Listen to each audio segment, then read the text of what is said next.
I'm using baking paper to protect my working surface. When you wrinkle it, it will stay flat way better. Now take your wire and cut a piece that's about 2.5 centimeters long. If you are making multiple beaks, you can use this wire as a measurement for the others. Now fold one end of your wire and flatten it a bit. It's easier to do it with your pliers. Don't make it completely flat, leave a little loop there. Take a piece of clay that's approximately twice the size of a pea. Warm it up in your hands. Create a cone shape by rolling the clay in between your fingers.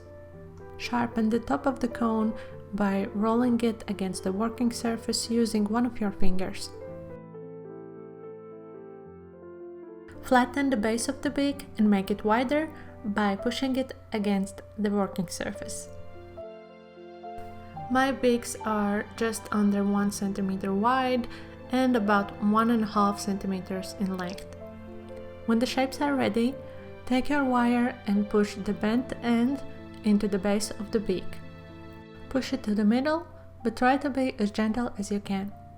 I'm making my nostrils with a skewer just a few millimeters from the base of the beak, but you can always choose any nostril placement you like.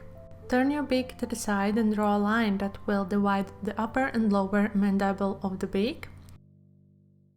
To make the lines symmetrical on both sides, just mark the start of the line on the base.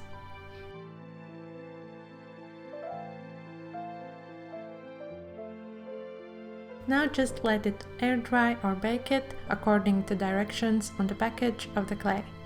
If you're baking it, let it cool completely before moving on. If you don't like the color of your beaks, you can paint them using acrylics. I'm having a little Bob Ross moment here and mixing my own tones.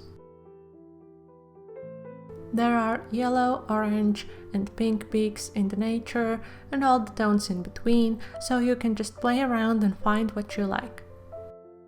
Paint often looks very different on the palette than it does on the beak, so you can always adjust the tones on the go. When painting, make sure you are covering all of the surface, but do not fill the nostrils and the lines with too much paint.